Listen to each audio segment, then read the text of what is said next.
Olá, eu sou o pastor Murilo. Mais uma vez eu trago uma palavra de conforto para os nossos corações. E hoje eu vou trazer para vocês as 5 mulheres exaltadas na genealogia de Jesus. Como está escrito aqui na minha Bíblia, em Mateus capítulo 1, versículos 1 a 17. Mateus, no seu evangelho, se dirigiu aos judeus convertidos e aos ortodoxos, principalmente. O judeu ortodoxo crê que a Torá e suas leis, oral e escrita, provém de Deus. São eternas, inalteráveis e foram transmitidas por Deus a Moisés. O judaísmo ortodoxo considera que o Messias ainda virá. Não crê em Yeshua, Jesus, como o ungido Filho único de Deus.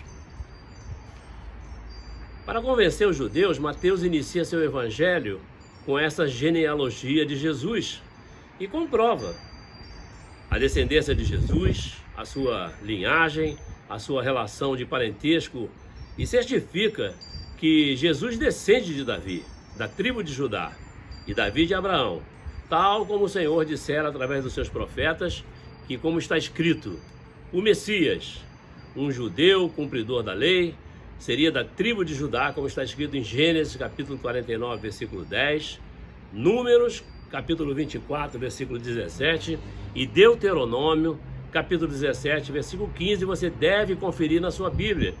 E para isso eu peço, por favor, que você abra sua Bíblia e me acompanhe nesse raciocínio tão lindo que o Espírito Santo colocou no meu coração para trazer para você.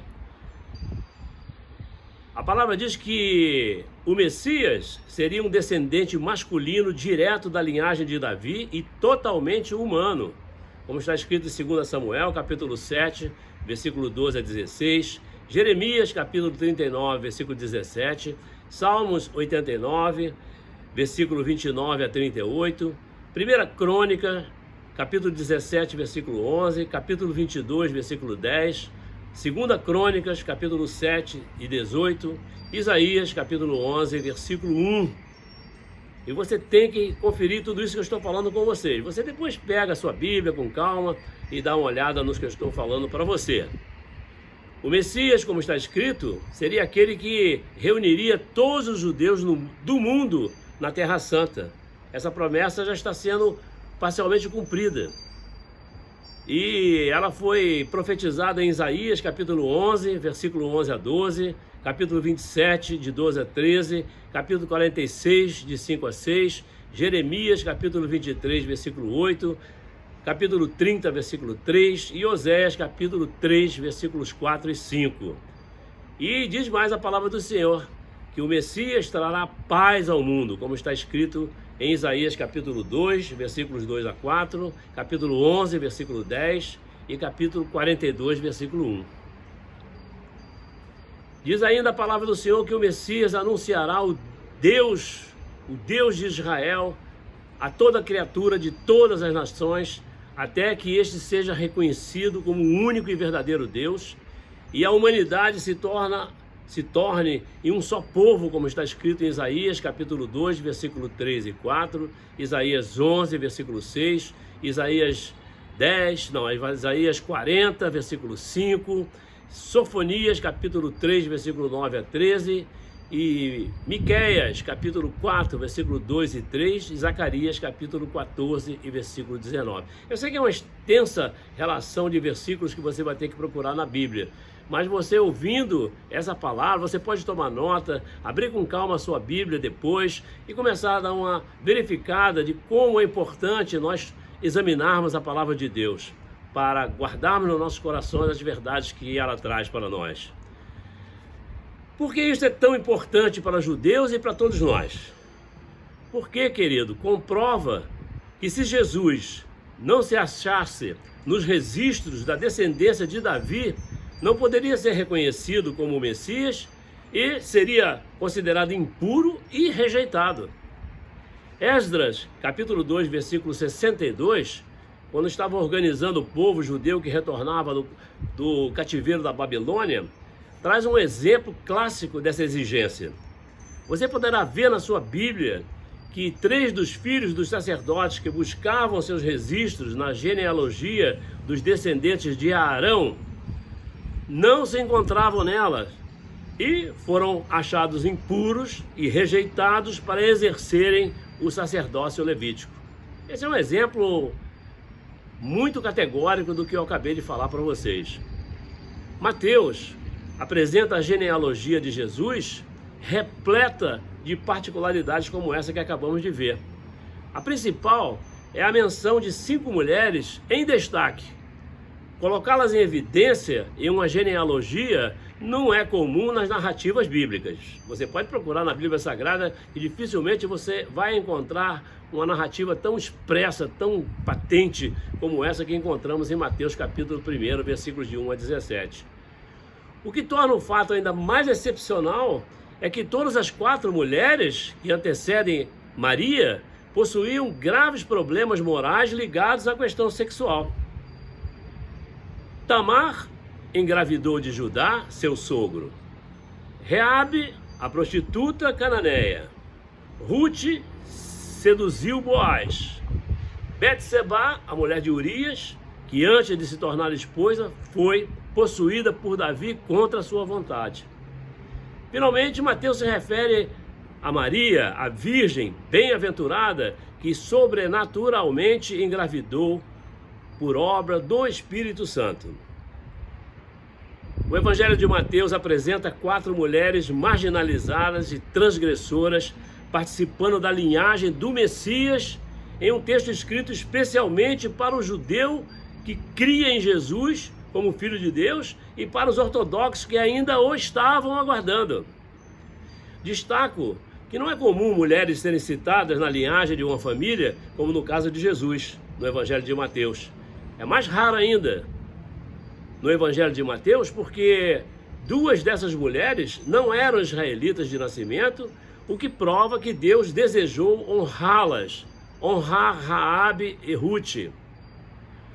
Raabe, uma mulher que vivia em Jericó, vocês conhecem essa história, e durante a conquista da terra prometida ajudou os israelitas escondendo os espias enviados por Josué.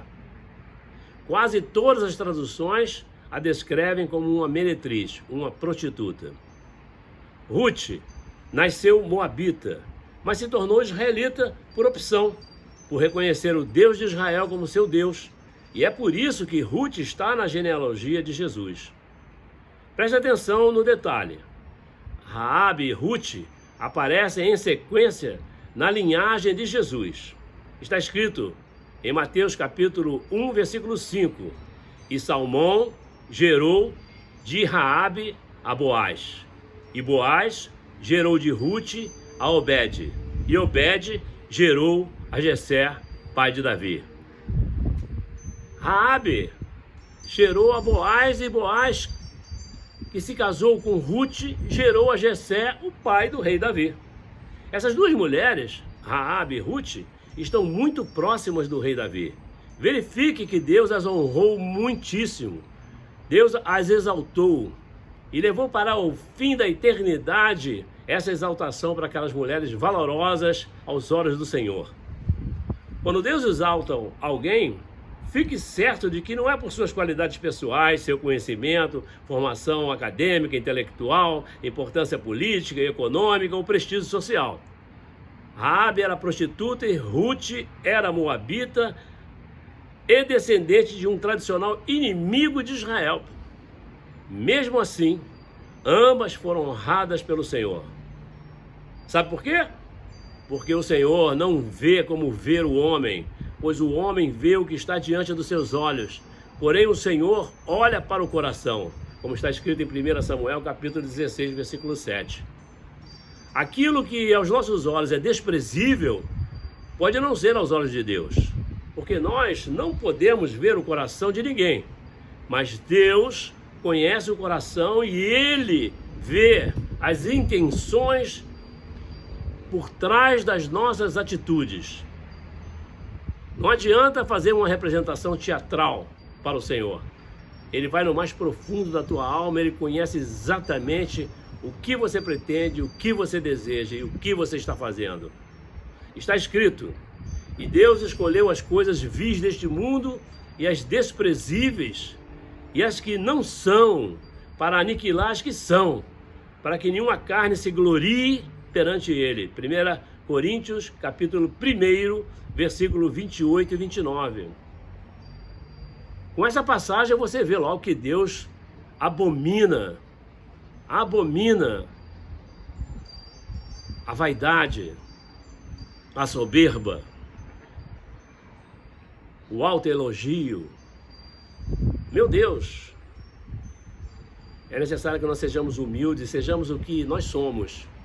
E Deus verá, dentro do que nós somos, como Ele vai nos aproveitar para o projeto de vida dele. E se não puder, certamente de passo em passo, de glória em glória, Ele vai nos transformar. Porque nós somos barros, nós somos vasos e estamos nas mãos do oleiro. E é Ele que pode nos reformatar e nos fazer reviver como novas criaturas em Cristo Jesus, nosso Senhor e Salvador. Uma boa lição para o Dia das Mães: não despreze ninguém, porque você não conhece os corações. E pode ser que Deus tenha visto o que você, com seus olhos humanos, foi incapaz de enxergar. Não julgue, não rejeite, não discrimine ninguém. E que essa pandemia do Covid-19 seja um tempo para que você possa rever conceitos e tomar a decisão que vai mudar completamente a sua vida. Você jamais será o mesmo quando você reconhecer de uma vez por todas Jesus como seu Senhor e Salvador. Que a paz do Senhor e as misericórdias do Senhor e suas promessas se cumpram na sua vida. É o que eu te desejo nesse dia em que você foi gerado por sua mãe. Amém? Deus te abençoe.